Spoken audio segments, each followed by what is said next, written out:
Ai, olá, olá, Brasil!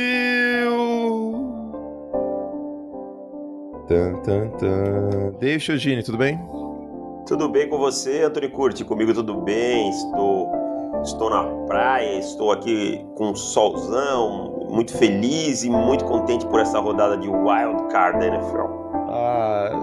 Tô feliz por um lado, porque foram emocionantes os jogos e tal, mas ver o Tomás Eduardo jogando assim não tá legal, não tá divertido, né, cara? Eu tô falando isso há um tempo que não tá legal. Cara, eu já vi Peyton Manning jogando assim, já vi outros no declínio, então, John pra Elway. mim, o John Elway, na verdade, eu vi só o Crepúsculo, mas o Crepúsculo dele foi bom, né? Então, Ele ganhou 2 Super Bowls, mas ele não foi o principal nome daqueles Super Bowls, né? se bem que o último até dá pra Não, é dar um do Super Bowl, desconto. mas das campanhas eu tô falando. Não foi. Longe de ser. Mas tudo bem. Naquela época eu também não acompanhava com tanto afinco, até porque era mais difícil. Mas Tom Brady, tudo tem início, meio e fim, meu amigo. A vida é assim. Eu, se fosse Tom Brady, faria desse jogo o seu último rodeio. Bom, daqui a pouco a gente fala sobre isso. Mas antes, o que você precisa saber sobre essa semana de Wild Card, você estava na praia, você estava viajando, não viu os jogos? Seguinte, os 49ers vão receber os Vikings depois de mais uma vitória de Minnesota sobre New Orleans nos playoffs. Dessa vez foi menos emocionante, mas ainda muito emocionante, porque foi na prorrogação. E é isso, Kirk Cousins acabou tirando o rótulo de pipoqueiro, daqui a pouco a gente vai falar sobre isso também. Primeira vitória do Kirk Cousins em playoff. Ele teve outra partida pelo Washington Redskins e, curiosamente, provavelmente pode ter uma lei do ex dos dois lados, assim, não sei se dá pra falar isso ou não, mas o Kirk Cousins vai enfrentar o seu ex-coordenador ofensivo, Kyle Shanahan, que agora é técnico do San Francisco 49ers. Lá na Filadélfia, o Seattle Seahawks era favorito por 1 ponto, então mais um jogo dos Eagles como zebra, mais um jogo que o Carson Wentz foi para o vestiário, né? No caso, no meio da partida, o Josh McCown entrou e o Josh McCown foi o Josh McCown, né? Não teve milagre dessa vez, não teve 2 semanas de preparação como aconteceu em 2017 com o Nick Foles. Então o Seattle vence e agora vai jogar fora de casa na semifinal da Conferência Nacional. E Seattle tem um tabu para ser quebrado, viu? Seattle tem 8 derrotas seguidas em semifinal de Conferência Nacional fora de casa. Os Packers, por sua vez, já foram um dos times mais dominantes da história da NFL em pós-temporada. A equipe venceu as 13 primeiras partidas em casa nos playoffs, de 1939 a 2001. Ou seja, isso conta a era Vince Lombardi, isso conta a era Brett Favre, mas desde então, a mística do Lambeau Field em pós-temporada ela deu uma reduzida. Isso não é uma opinião, isso é um fato. São 5 vitórias e 5 derrotas em casa no Wisconsin desde então, desde 2001, incluindo 3-2 em casa com o Aaron Rodgers. Rodgers e Wilson se encontraram 7 vezes, incluindo playoffs, com o time da casa ganhando todas as 7 vezes. Na Conferência Americana, a gente vai ter, pela primeira vez desde 2002, um quarterback não chamado Roethlisberger, Brady, Manning ou Flacco, isso aconteceu, vencendo o título da AFC. Né? E podemos ter 2 dos jovens que tendem a dominar a conferência e um outro que apareceu neste ano. Esses 2 primeiros que eu vou falar são no draft de 2017. Parabéns, Chicago Bears! Pat Mahomes e Deshaun Watson, ambos com menos de 25 anos, o que é raro para um jogo de playoff tão tarde assim na temporada, né? Uma semifinal de conferência. E o Wild Card não é tão impossível de acontecer, mas uma semifinal de conferência é para lá de interessante. Em semifinal de conferência ou depois, final de conferência e Super Bowl, é o terceiro confronto mais com menos idade combinada dos 2 quarterbacks titulares. Houston e Kansas City, aliás, têm suas mazelas historicamente na semifinal de conferência. Os Chiefs têm 1-5 em semifinais de conferência jogando em casa, embora tenham vencido ano passado com os Colts, então foi a primeira vitória em casa no Divisional Round. E os Texans têm 0-3 em semifinal de conferência. Houston, que é uma franquia criada em 2002, nunca chegou a uma final de conferência e menos ainda um Super Bowl, tá bom? E daqui a pouco a gente fala sobre Titans e Patriots, e vai ser bem especial para quem gosta do college, porque a gente vai ter 3 vencedores do Heisman Trophy jogando numa das semifinais da Conferência Americana. Quem acompanhou o college nessa década viu muito bem esses 3, né? Nesses últimos 10, 12 anos. Lamar Jackson, Mark Ingram e Derrick Henry. E, inclusive, todos os 3 terminaram a temporada com mais de 1.000 jardas corridas. O Derrick Henry, inclusive, foi O Rushing Champion foi o cara com mais jardas terrestres nesta temporada de 2019. Então falei um pouco dos jogos que aconteceram, falei um pouco, deu uma tempo errada, como diria o Jacan, na semifinal das conferências que vai acontecer no próximo final de semana, e o Davis ficou ouvindo eu fazer essa palestra aí. Certíssimo, Antônio Curti, muito obrigado. Assim, eu não esqueço nenhum detalhe do que irá acontecer. Derrick Henry, que também em breve participará da Porta da Sacanagem nas Olimpíadas do Faustão, promete derrubar as portas fechadas. Você foi brilhante nessa. Você foi brilhante, cara. DK Metcalf e Derrick Henry nas Olimpíadas do Faustão ia ser uma coisa inacreditável. Nossa senhora. É uma porrada atrás da outra naquelas portas, mesmo as que não estavam para derrubar, eles iam derrubar. Porque parece duas carretas sem freio, cara. É uma coisa incrível. Vamos lá, então? Bora lá. Bom, aconteceu e, tirando algum torcedor mais lunático que tinha uma esperança de que em janeiro os Patriots iam jogar bem, essa coisa meio horóscopo, assim, porque eu fiz um vídeo, não sei se você conseguiu assistir, Davis, tá lá no meu YouTube. Assisti, sim. Quem acreditava que os Patriots iam vencer os Titans, acreditava por fé, não acreditava por fato ou por ciência. Exatamente. Quem acreditava que os Titans iam vencer no sábado, acreditava por fatos, por ciência, pelo que viu. No início da semana, eu fiz o meu Super Bowl Challenge. Mick Jagger, pode tocar E Satisfaction aí. Não, mas aí não foi 0-4. Não, mas não foi 0-4 porque no podcast eu falei que os Titans iam ganhar e no League na sexta-feira eu falei que os Titans iam ganhar. Mas no início da semana eu ainda tava com medo de apostar em Tennessee. Eu confesso, eu tava com medo. E você é testemunha, a gente gravou o podcast, eu apostei nos Titans depois, né? Até o começo da semana eu também tinha algumas... Eu tava com medo, exatamente. É o medo por essa questão mística, essa questão de fé mesmo, sabe?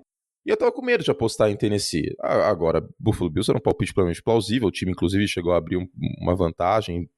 Daqui a pouco a gente fala sobre isso no outro podcast assinantes. Os Saints foram uma zebraça e os Eagles perderam o Carson Wentz no meio do jogo.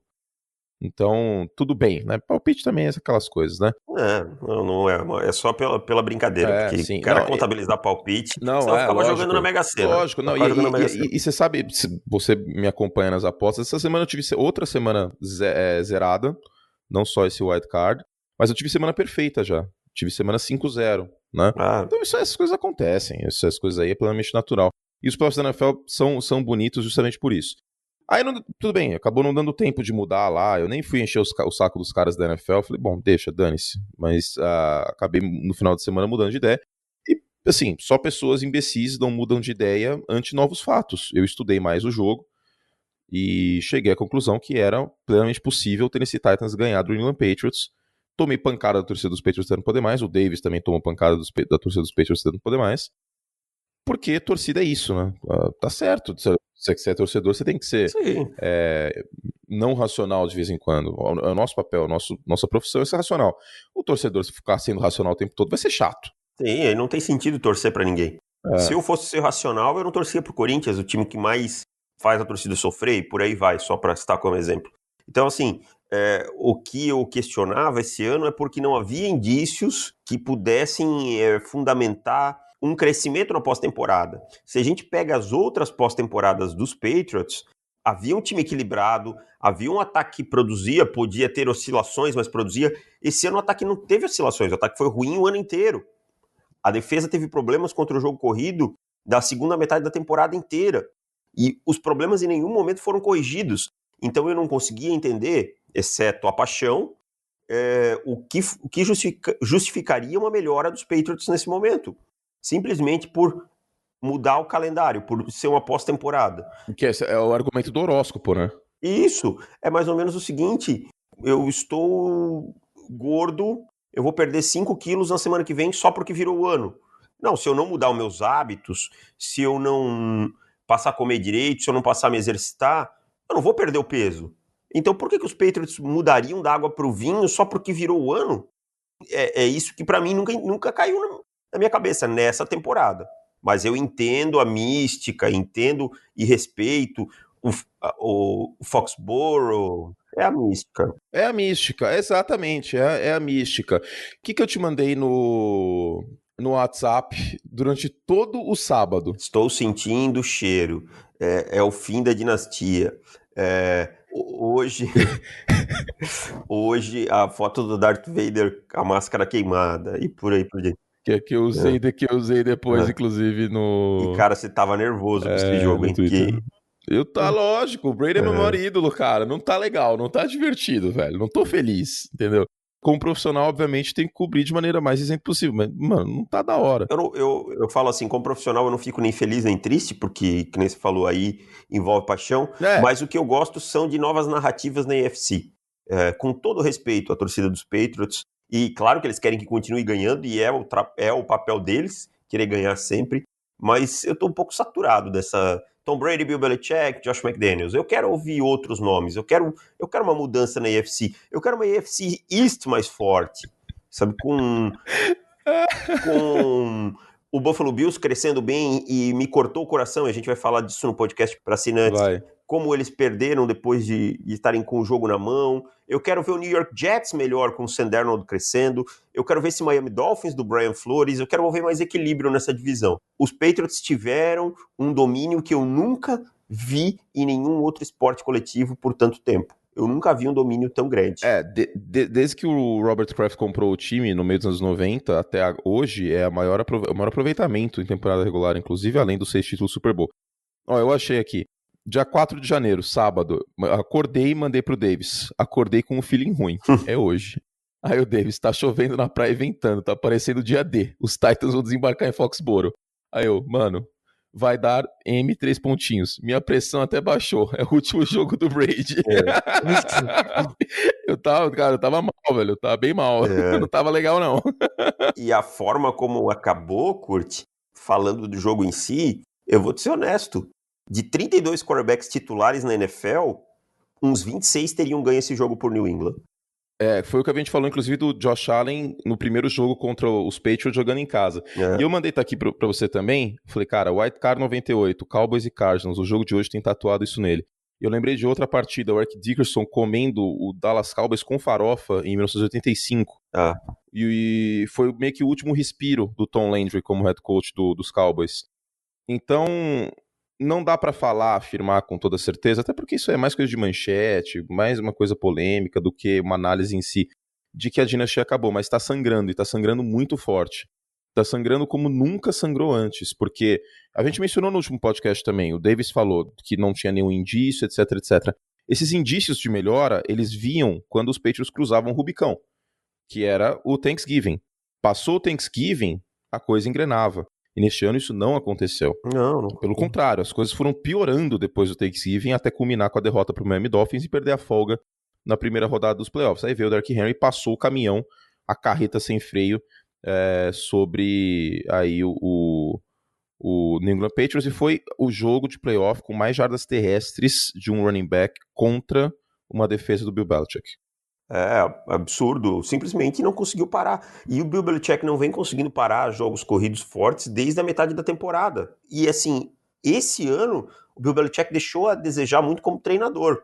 Isso tá até num texto que eu escrevi hoje, que deve sair hoje ou amanhã. Eu vou editar depois do podcast, pode ficar tranquilo. Que o Bill Belichick fala, nos outros anos o Bill Belichick, treinador, escondeu muitos erros do Bill Belichick, general manager. Esse ano ele não conseguiu fazer isso. E um deles foi na parte defensiva da bola contra o jogo corrido, que eu cravei lá na semana 7 ou 8, não querendo, eu cravei. Não por isso. Mas a gente foi alvo de piada naquele momento. Tudo bem, faz parte, que nem você falou, mexemos com a emoção das pessoas. Mas cara, como é que você toma tantas jardas no running back e simplesmente não consegue corrigir? E eu ainda acho que a defesa do New England fez um bom trabalho, pelo menos limitando o jogo aéreo. Se você pegar, o time tomou 14 pontos, cara. 14 pontos em casa nos playoffs. Há 2 anos atrás, o Brady teria comido esse time com farinha. Tá? O próprio Belichick falou, né? Não fizemos pontos o suficiente. É meio que uma indireta. Eu acho que isso é uma indireta, sinceramente. Tá puto. Tom Brady mal. O Sonny Michel, cara, ele não quebra um teco. Tá? Não, mas desde Georgia, ele nunca foi. Quem fazia isso aí era o Nick Chubb. O Sonny Michel era o James White de Georgia. Mas ele precisa ser um pouco mais elusivo em segundo nível. Os recebedores, cara, e aí eu falo assim, que a galera às vezes passa um paninho pro Brady, ok, mas os recebedores também não estão ajudando em nada. O Sanu foi uma péssima troca, porque Cavalo o Sanu... de Troia. O Sanu não está produzindo absolutamente nada. O time não se programou para ter um substituto para o Rob Gronkowski, e estava nítido que o time precisava de um substituto para o Rob Gronkowski. O Elandon Roberts, que funcionou bem nas outras partidas, nessa não funcionou bem. Teve alguns momentos, mas, num geral, não foi grande coisa. O Josh McDaniels fez algumas chamadas estranhas. Então, tudo isso. Some-se isso a uma competência do Tennessee Titans, né? Que eu acho que a gente está falando, os Patriots, mas os Titans foram lá e fizeram dele.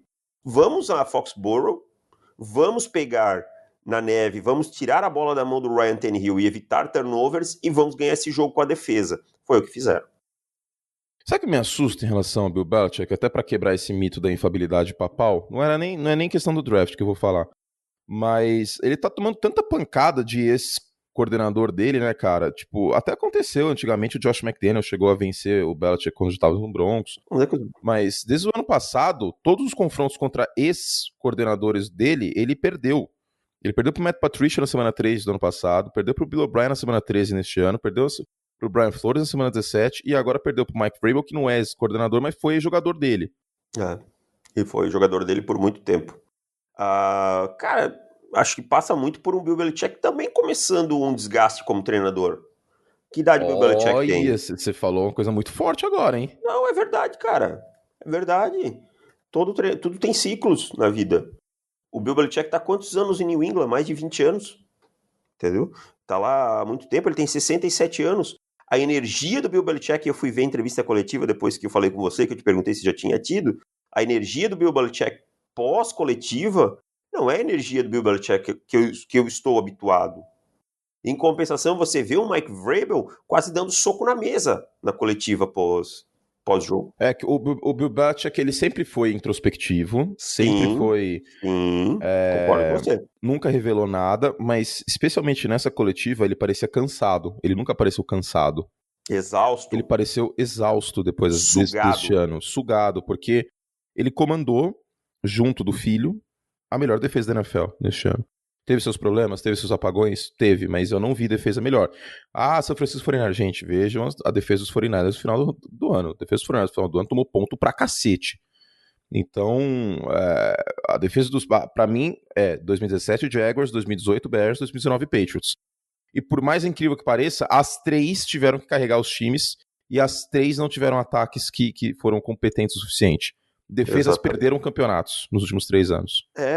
Isso aí. Tá aí um bom tweet, vou fazer esse tweet agora, inclusive. É que assim, não é uma fórmula de bolo. Eu detesto fórmula de bolo na NFL. Jogo corrido não importa. Importa, dependendo da situação.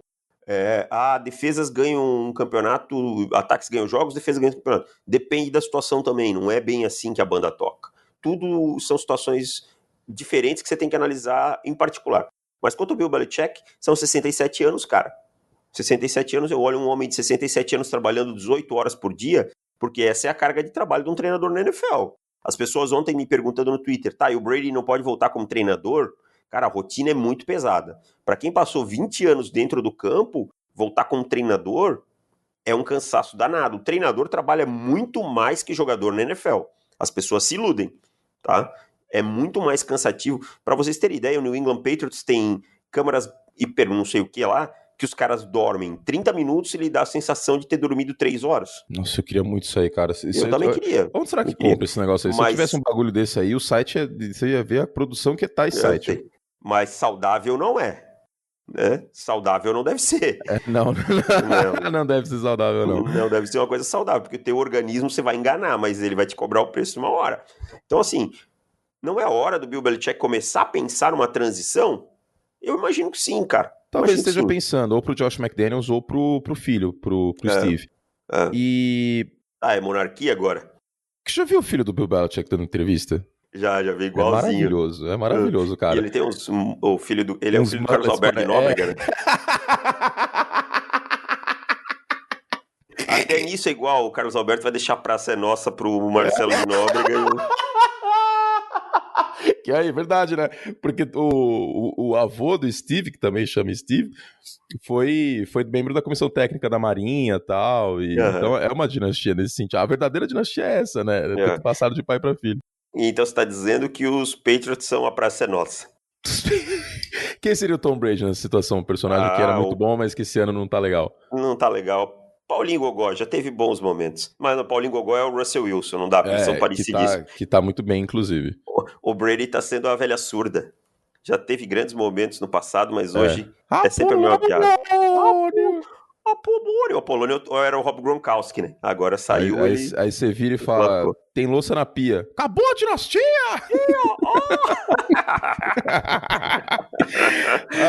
Não tá legal, cara. Tô chateado. Quer dizer, tô chateado, mas a gente tem que pensar... Vamos só arredondar o jogo em si, né? Porque a gente falou de muitos Titans, intangíveis. Né? Mas falar dos Titans, não foram só os Patriots que perderam, os Titans ganharam, tá? O Ryan Tannehill teve uma conversão pra laje importante numa terceira descida pra matar o jogo. Ele teve uma interceptação um pouquinho antes, mas ele matou o jogo. É a primeira vitória do Ryan Tannehill em Foxborough, inclusive. O Derrick Henry teve 73% das jardas do Tennessee Titans na partida, 204 das 277. A última vez que um cara tinha tido tanto volume assim foi nesse Acabou a Dinastia, só que versão Dallas Cowboys, Tom Landry, em 85, que o Eric Dickerson teve 76,5%, e depois tomou porrada da defesa dos Bears. Mas era outro jogo, né? Era outro jogo, né? Era outro jogo. O Henry teve 96 jardas terrestres após o primeiro contato no sábado, melhor marca para um jogador contra um time treinado pelo Bill Belichick nas últimas 10 temporadas. E a gente falou também aqui, né, que essa defesa tinha problemas com tackles quebrados, porque é uma defesa muito leve. É muito defensive back em campo. Isso aí tinha chance de dar uma gigantesca merda. E não fizeram pontos no segundo tempo, então a defesa de Tennessee também tem muito mérito. No caso da defesa, Tom Brady foi pressionado com blitz em apenas um dos 37 recuos de passe, ou seja, em 36 recuos de passe houve 7 jogadores na marcação. É a segunda menor porcentagem de blitz que ele enfrenta desde 2006, quando isso começou a ser traqueado.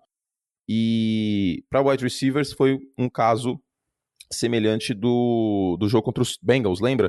O Brady teve só 35% de passes completos para wide receivers, 3 de 5 para o Julian Edelman, que sempre foi uma conexão que brilhou nos playoffs, só que 4 de 15 para outros wide receivers. Caraca, 4 de 15. É muito pouco, né, cara? Precisa de ajuda também. Aquela coisa que eu falo, só colocar na conta do Brady não dá. É isso. Os wide receivers também estavam de brinco. O Sanu e o N'Keal Harry, e a gente falou que era pra pegar o A.J. Brown. Esse velho é teimoso, ele falou, não, vou substituir o Gronkowski com cara de bola contestada. O problema é que o N'Keal Harry não é o A.J. Brown. É que o problema é que o A.J. Brown... Desculpa, pode. O A.J. Brown e o DK Metcalf, eles foram lascados pela incompetência de Ole Miss. Ah, sim. E o tight end do Buffalo também, o Dawson Knox. Então, assim... Mas, assim, cara, eu acho que o N'Keal Harry pode ser bem desenvolvido, só que ele teve essa lesão, atrapalhou o desenvolvimento dele durante a temporada e ele perdeu tempo. Mas foram várias escolhas nos últimos 3 ou 4 anos. Vou te dizer que eu até achei o draft dos Patriots desse ano um draft bom em nomes. Tá? Gostei da escolha do Chase Winovich. O Cajus está machucado, mas quando voltar é um cara que pode ser útil e por aí vai. Não gostei da escolha do Williams, mas, no geral, em nomes foi bom. Mas eu acho que o Bill Belichick ele negligenciou nos últimos drafts as necessidades do time, sabe? Achando que escolher um cornerback 5 era mais importante que escolher um tight end que ele ia pegar qualquer Zé das Couves e transformar no Rob Gronkowski. E essa é a minha crítica à soberba dele como general manager. E o general manager Bill Belichick confia demais no treinador Bill Belichick. E não pode ser assim. Tá? O time tinha que ter se preparado para a saída do Rob Gronkowski. O time não pode hoje ter um ataque que dependa tanto de um fullback, em que um fullback na liga faça tanta diferença como o James Devlin fez para esse time. Ah, mas o fullback está machucado. Desculpa. Seu ataque não pode ter uma dependência tão grande de um fullback. Então, essa é a minha crítica. Quanto aos Titans, cara, você falou da terceira descida do Tannehill, o passe para touchdown na terceira para 10 na primeira campanha também, hein? Um corte maravilhoso e o Tannehill achando o cara limpo no fundo da endzone. Não fez grande coisa, não fez, mas deixou o time no jogo que era a função dele. Bom, acabou esse jogo, né? Acabou, né? Agora, só para terminar, já fiz vídeo também sobre o Gabriel vai escrever sobre isso também. Josh McDaniels vai ser entrevistado em Cleveland, seguindo os passos do seu mestre, né? Primeiro, se bem que vai ser o primeiro emprego dele como head coach, né? O primeiro foi em Denver e parabéns, escolheu o Tim Tebow na primeira rodada, excelente escolha. Mandou o Brandon Marshall embora. Mas mandou o Jay Cutler também, isso aí foi bom pra Denver. Olha, cara, pra botar o Kyle Orton, eu não sei. Eu preferia na época o Jay Cutler, que naquela época ainda jogava com o mínimo de vontade. É verdade, o Jay Cutler em Denver era melhor. Tirando 2010. Foi a melhor época dele. Mas tirando 2010 em Chicago, mas o Jay Cutler de Denver era um jogador diferente, cara. Sim, era um jogador com um certo tesão de jogar, era um cara que às vezes até corria com a bola, era um cara cru que cometia os erros bizarros dele, mas era um cara assim que tinha um certo tesão de jogar. Depois ele desandou. Mas entrevistas então com o Josh McDaniels, deve ser entrevistado também por Carolina e New York Giants. E o Tom Brady é free agent. E os Patriots, por contrato, não podem colocar a franchise tag no Brady. Mas nunca que vai acontecer, gente. O Joe Montana não terminou a carreira com os 49ers. Os Colts mandaram o Peyton Manning embora. Então. Deixaram ele embora. E assim por diante. Então, tudo acontece na NFL. Nunca diga que um time não vai mandar um jogador embora porque é um ídolo.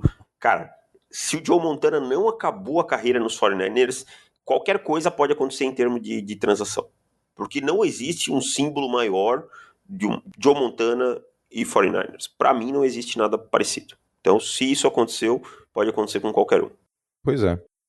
Tem uma lista aqui que a ESPN americana preparou de como era o mundo na última vez que o Tom Brady não estava usando o uniforme dos Patriots.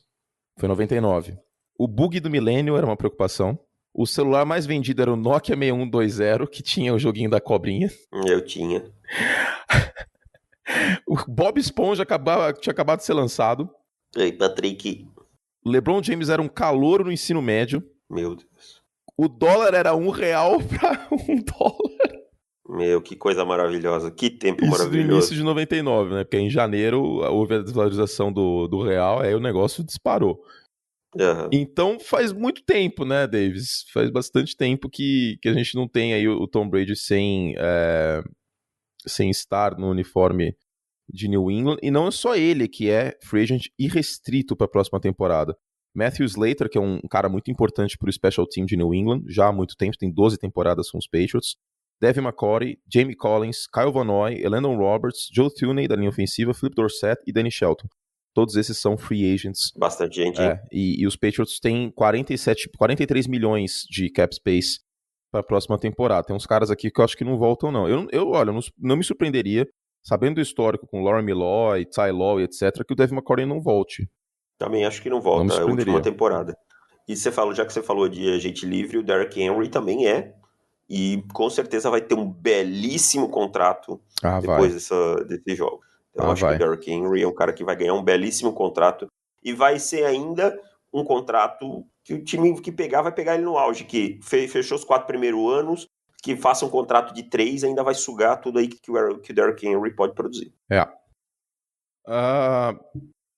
Palpite pro futuro do Tom Brady em específico, o Josh McDaniels tá com uma pinta que vai sair, viu? Eu acho que o Josh McDaniels vai ser treinador do Cleveland Browns. Eu também acho que ele vai pro Cleveland Browns. A quantidade de atrito que deve ter rolado entre o McDaniels e o Belichick nesse ano que a gente não soube... Deve ter sido grande. Cara, deve ter sido... A formação de elenco deve ter sido grande. Muito, muito, muito grande. Achei o preço da... Que também não é uma pessoa fácil de lidar, né? O McDaniels. Todo mundo lá deve ser difícil de lidar. Todo mundo lá deve ser difícil de lidar. E pro Tom Brady, algum palpite? A gente tem mais ou menos algumas hipóteses. A principal é que ele volte pros Patriots para mais uma temporada, até pro último passe dele como jogador dos Patriots não ter sido uma pick six. Ou ele aposenta, e ele demorou para responder o unlikely, o é improvável que ele aposente. Uhum. Ou ele aposenta, ou temos algumas opções de time. A mais forte para mim são os Chargers. Porque o Tom Brady é da Califórnia, os pais dele ainda estão lá, papapipapopó. Aí depois tem Bears, embora o Chicago Bears tenha muito pouco espaço na folha salarial. Colts, só que os Colts eu acho que estão meio acertados com o Philip Rivers já. Tampa Bay Buccaneers. Não, ele com o Bruce Arians. Embora eu não vejo o Tom Brady querendo inventar essa moda aí de jogar na NFC South, com uma divisão difícil. E... acho que é isso, né? Cara, a minha opção... Porque os Titans vão renovar com o Tannehill. Os Titans devem renovar, pelo menos por uns 2 anos aí devem renovar. O que eu gostaria, e é o que eu acho que vai acontecer. Tom Brady aposentado. Te digo quem fará o principal lobby. Gisele Bündchen. Há muitos anos ela disse que já deu o tempo de... Eu também tô começando a achar isso. Tom Brady. Então, acho que ela vai chegar, vai bater no peito e dizer: mozão, deu, foi a última parte, você não precisa provar mais nada pra ninguém. Dane-se se foi o último passe, foi uma interceptação. Acho que o Tom Brady não tem nada a provar pra ninguém mais na NFL. Então não precisa se preocupar com isso. Não vai ser o último passe dele ter sido uma interceptação que vai manchar a carreira dele. A carreira do Tom Brady é limpa, cristalina. Ninguém vai lembrar disso daí. Ninguém vai lembrar disso daí. Não, ninguém lembra. Cara, desculpa, mas ninguém lembra. Se eu te falar aqui que a última derrota do Joe Montana, a última partida do Joe Montana foi pelo Kansas City Chiefs em 94, ele perdeu de 35-18 no playoff, né? Para o Cleveland Browns, você vai acreditar? Não, nem me lembrava disso daí, nem passava pela minha cabeça. Justamente porque não foi isso que aconteceu. Foi 27-17 pros Dolphins. Olha aí, ninguém tá... Tá vendo? Ninguém lembra. Ninguém vai lembrar. Daqui 20 anos, ninguém vai lembrar que o último jogo do Brady... Vai lembrar que ele ganhou 6 anéis ou vai lembrar que ele lançou uma interceptação pro Ninguém vai Logan lembrar Ryan isso aí. num jogo... E assim, num jogo de playoff, num momento final do jogo, no desespero. Então, bicho, isso aí é o menor das coisas, sabe? O Brady que siga em frente e gostaria muito de ver o Tom Brady ser comentarista. Eu também, do Monday Night Football, porque o Booger não tem condições, não. Tá claríssimo olha isso. Olha só, daqui a pouco ele te manda e-mail, você olha o que você fala. Não, vou falar, Dani. E aí, se ele for comentarista da ESPN americana, eu vou ter o e-mail do Tom Brady. Aí eu vou Passa ficar... o zap aí. Então, eu vou ficar mandando e-mail pra ele. Vamos lá, vamos falar então. Algo a mais? Não, é isso. Aqui tem que pagar. Nós somos justos. Cheiro de pipoca tá rolando. Vai pra quem? Pipoca ao rola. Comendo o dia inteiro, esparramando no sofá. Aí não foi pro Kirk Cousins, né? Não foi não. Hoje foi pro Drew Brees, né? Foi pro Drew Brees, foi pro Saints inteiro, na verdade. O time e pro seu Sean Payton também. Que o time não produziu nada. E o Sean Payton, cara, eu vou falar um negócio bem sério. Que cara chato que ele se tornou. Toda vez ele tem alguma coisa pra reclamar. Agora ele tá reclamando da regra da prorrogação. É ruim a regra? Mas todo mundo sabe qual é a regra há muito tempo. Então para, bicho. Aceita que você perdeu. Foi dominado durante grande parte do jogo pelo Minnesota Vikings. Não, os Vikings mereceram demais a vitória. E você quer não ter problema com a regra da prorrogação? Eu tenho uma dica. Sabe qual é? Ganha o jogo. Ganha a porra do jogo. Exatamente. É igual o lutador que fica reclamando de juiz das papeletas lá. Nocauteia ou finaliza, pronto. Não tem problema. Então, assim... Você tá jogando em casa, favorito por 8 pontos. Com todo mundo lhe dizendo que você é favorito, né? Porque eu queimei minha língua nervosamente nesse jogo. Todo mundo queimou a língua. Olha, eu não vi ninguém falando que o Minnesota Vikings ia ganhar. Na sexta-feira, no Super Bowl Challenge, eu coloquei Saints. Na sexta-feira, o Paulo também falou Saints no League. Você falou Saints no podcast. Não vi ninguém bancando mesmo. Além de, tipo, palpite no ar, sei lá, alguém deve ter falado, mas sem justificar. Sem uma justificativa real que o Minnesota Vikings ia vencer essa partida. Não tinha muito sentido. E eu vou te dizer, os Saints deram sorte de overtime. Era para ter perdido no tempo normal, porque o domínio dos Vikings no tempo normal foi grande. E aí eu até senti no final que podia se pintar uma pipoca do Kirk Cousins. Mas no geral ele foi lá e ganhou o jogo. Foi bem, teve aí aquele passe final na prorrogação. A grande estrela da partida foi o Dalvin Cook, que era o necessário. É engraçado isso, né? Porque eu cheguei a mencionar também, pro Houston Texans ter uma chance, o Deshaun Watson ia ter que ter a estrela dele brilhando. Pros Vikings terem uma chance, o Dalvin Cook teria que ter essa estrela brilhando. Claro que o Kirk Cousins teria que aparecer também em momentos pontuais e cruciais, como apareceu. O Cook teve 2 touchdowns terrestres, é a primeira vez que um running back dos Vikings tem essa marca desde 2009 com o Adrian Peterson. O Adam Thielen também fez uma grande partida, 7 recepções para 129 jardas, e teve a recepção de 43 jardas na prorrogação. Tostou o Marshall Lattimore o dia inteiro. Agora, teve mérito de Minnesota, a gente não vai tirar esse mérito, mas do outro lado é um apagão por parte de New Orleans. O Drew Brees, com aquela interceptação que a bola viajou 43 jardas, que é uma interceptação que meio que deu uma balanceada no jogo em favor de Minnesota. E vou jogar essa bola lá e você se vira pra pegar. Ted Ginn Jr. pula lá e pega. Porque era uma cobertura dupla, sem separação, esse tipo de coisa. Então, assim, totalmente na conta do Drew Brees essa interceptação, e foi onde os Vikings viraram o jogo acabando o primeiro tempo, tá? E outra Então, coisa, o Drew Brees, em pós-temporada, ele tá tendo seus problemas, viu? São 10 interceptações nos últimos 8 jogos de playoff. tá, e a galera já tem cobrado, já tem falado, tá, e aí, o Drew Brees é uma coisa jogando na temporada regular e agora chega na pós-temporada é outra. E o Drew Brees que também é agente livre, diga-se de passagem. Ele é agente livre, exatamente. E uma coisa que me chamou a atenção é ele pressionado ontem, entrou em pânico várias vezes. Em terceira descida, ele teve 17 jardas passadas. Nas terceiras descidas, no todo. Teve 3 de 11, 3 de 12, alguma coisa assim, em terceiras descidas, as conversões.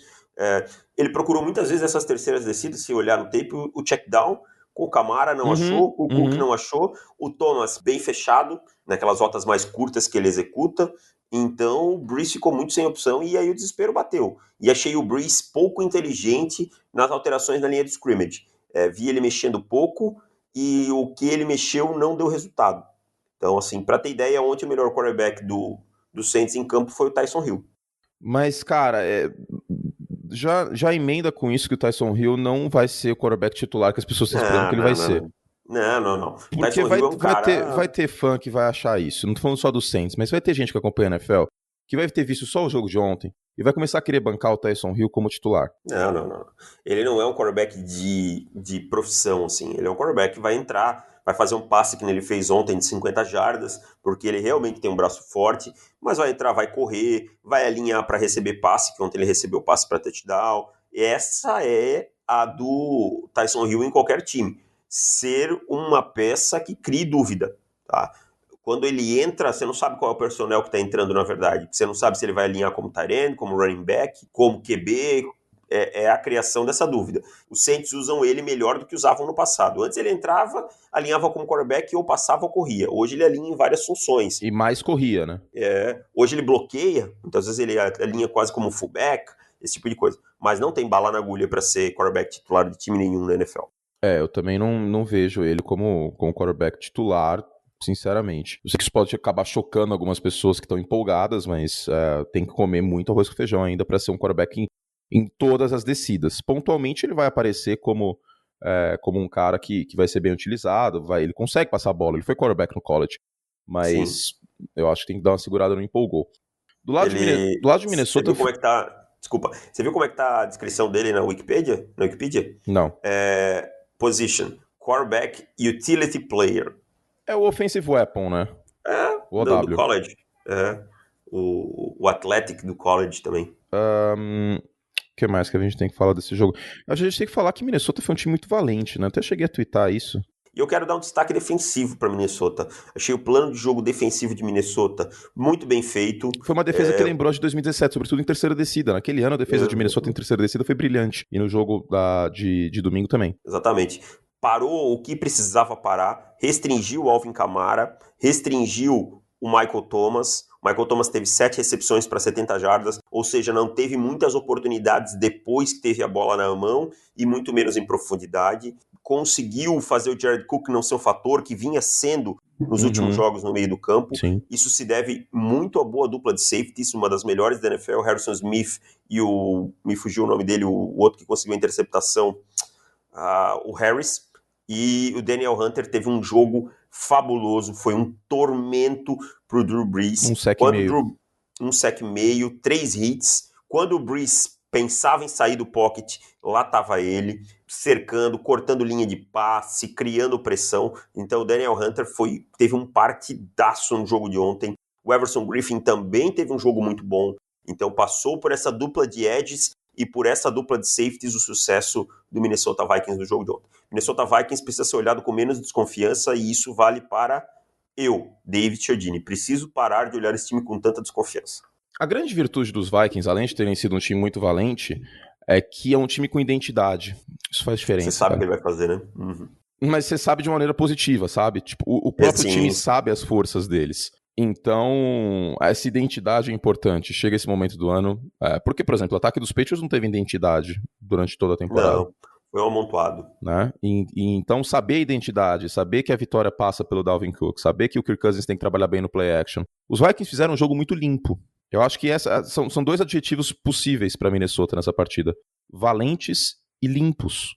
Fizeram um jogo muito limpo. Exatamente. E o Kirk Cousins perdeu a pecha, acho que não dá, mas é sacanagem agora a gente falar de pipoca, etc. Se ele perder um Sunday Night Football ano que vem, a gente não pode ficar falando mais isso. E se perder agora nos playoffs também não Também pode falar, também, né? a menos que ele tenha um jogo de 8 interceptações, perder em horário nobre, ou seja, o que for, agora vai ser algo plenamente natural e que acontece. Qualquer um perderia agora, que perder vai perder em horário nobre, vai perder em playoff, não tem muito o que fazer, agora esse é o calendário. Então... Não, e o Kirk Cousins ele é um quarterback que ele é o Kirk Cousins. Ele é um cara que tem um certo limite dele, um certo teto dele. Então, só que aí a gente acaba pegando muito no pé por conta do contrato dele, 3 anos 100% garantido, e que ele chegou no Minnesota Vikings com uma aura de a última peça do quebra-cabeça. E não foi, até então, a última peça do quebra-cabeça. Ele teve suas limitações. Mas, considerando que é uma escolha de 4ª rodada, ele é um cara competente. Se tiver um bom time ao redor... Eu vou dizer, se você tiver que escolher Kirk Cousins ou Alex Smith de 5 anos atrás, eu prefiro Kirk Cousins. Acho que o Kirk Cousins tem mais ferramentas que o Alex Smith, principalmente em profundidade. Mas é uma situação parecida, você entende a comparação? Sim, claro. E então, assim, acho que, claro, a gente pega no pé e tal, até faz parte do folclore desse podcast, né? A pegação de pé. É uma brincadeira. Uma brincadeira. Mas, assim, tomara que ele quebre esse paradigma aí. Que seja feliz. Ontem ele ganhou num dos lugares mais difíceis de ganhar nos playoffs. A gente falou aqui, o New Orleans não tinha perdido na era Sean Payton Drew Brees em New Orleans, com exceção aquela abominação que aconteceu em janeiro, que foi aquele assalto na interferência. Tirando esse jogo, a final da Conferência Nacional da temporada passada, na era Sean Payton Drew Brees, não houve nenhuma derrota em casa. E eu fui atrás da mística confesso que dei um peso muito grande para isso nessa avaliação desse jogo. E deixei anotadinho aqui, ó, menos fator casa, porque não, nessa semana a gente teve uma prova que nem sempre é tão importante. Mas o Cousins foi muito bem administrando o jogo. É conservador nos momentos certos, nesses rollouts aí que ele faz bastante, tem bastante no ataque deles, sempre achando um jogador livre, fazendo as progressões corretas sem se desesperar. Então, passa muito pelo Kevin Stefanski, também o coordenador ofensivo. Isso, tirar o Cousins do pocket, dar mais tempo para ele, aumentar o tempo, e aí ele sim poder fazer as progressões com mais calma e tal, e evitar turnovers. Então, o Kevin Stefanski, que é um cara que possivelmente vai ser entrevistado por outros times.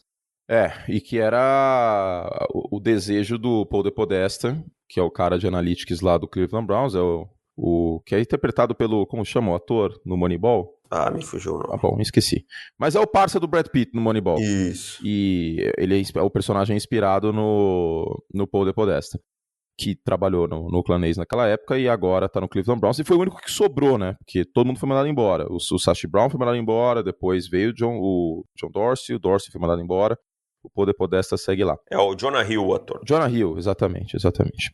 Bom, é isso, né? E os outros 2 jogos, David Chiodini? O que acontecerá? Os outros 2 jogos você vai conferir no podcast para assinantes, que você assine em www.profutebol.com.br/assinar. Tá? Você entra lá, assina o nosso site, tem muitos textos exclusivos, tem vídeo, podcast extra toda semana, então o melhor conteúdo em língua portuguesa sobre NFL e sobre futebol americano você encontra no profutebol.com.br. Muito bom. profutebol.com.br/assinar, a gente vai falar de Seattle Seahawks e Philadelphia Eagles e vai falar também aí do jogo entre Houston Texans e Buffalo Bills. Está nascendo um novo líder no Morro do Pau da Bandeira? Está nascendo, já nasceu. Pode tocar a vinheta se tiver aí. Não, ainda não tem, estou preparando para a próxima temporada. Acabou? Acabou, é isso. Acabou. Sejam felizes, busquem conhecimento, fizemos todo o estrago que podíamos. A gente volta ainda nesta semana com a prévia das semifinais de conferência. E vou passar a informação aqui no aberto, que já passei no de assinantes, certo? Certo. Meu povo, seguinte, no domingo cedo, não sei ainda que horas, viajarei, estarei em Miami. Chego em Miami no domingo de manhã. Para onde vou, David Chiodini? Não sei. Não sabe ainda, né? Talvez eu descubra no sábado.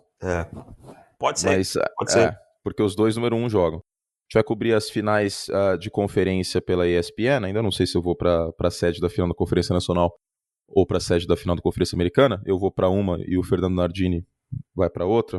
Um beijo para você, Nardini, eu gosto muito de você, inclusive. Você não vai ouvir podcast, mas eu gosto muito de você. E então não estarei aqui durante 2 semanas, porque depois da final da conferência que eu estiver, vou cobrir o Pro Bowl.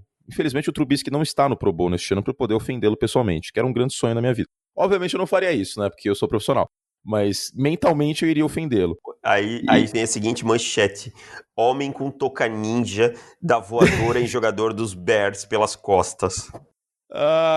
Alguma coisa tem que ser feita já, né? Que o Ryan Pace declarou que ele vai ser. Eu espero que seja blefe isso, meu Deus do céu. Blefe, é bem blefe. Não é possível, isso tem que ser blefe. É blefe. Que o Trubisky vai ser titular na próxima temporada. Então eu estaria no Pro Bowl e na semana anterior na cidade que for sede da Conferência Nacional, mas tá com toda a pinta que vai ser São Francisco. Né? Embora, né, como a gente viu, tá difícil né, de palpitar esse ano. A gente teve 3 visitantes ganhando partidas. Então, 3 visitantes e 2 zebras, né? Tennessee Titans e os Vikings eram zebra em Vegas. Então, a gente vai fazer um podcast de maneira diferente, tá? Eu vou mandar áudios e aí o Júlio, nosso editor, vai juntar com o que o Davis falar no podcast. Vai ficar uma coisa diferente. Não vai ser bem um diálogo, mas ainda estaremos aqui. Certo, Davis? Então isso aí no pós-divisional, no pré-conferência e no pós-conferência. Na semana do Pro Bowl, não tem muito o que fazer, né, gente? A gente não vai ficar aqui falando do Pro Bowl, e que é um jogo amistoso. Semana do Pro Bowl vai ser uma folguinha, né? E a gente vai gravar podcasts especiais e atemporais para suprir essa carência também. Ok? Ok, é isso, Anthony. Fico feliz que você vai ter essa oportunidade de cobrir as finais de conferência em loco. Acho muito, muito justo por tudo que você tem feito. Fico muito feliz por você. Muito obrigado, Davis. É isso, é 99% transpiração, 1% talento. E transpiração a gente teve e como teve nesses últimos anos. Então é isso, meu povo. Obrigado pela audiência, como sempre. A gente volta ainda nessa semana com as prévias das semifinais de conferência, o Divisional Round. Um beijo carinhoso. Davis, vamos gravar o próximo agora. Beleza, valeu, tchau.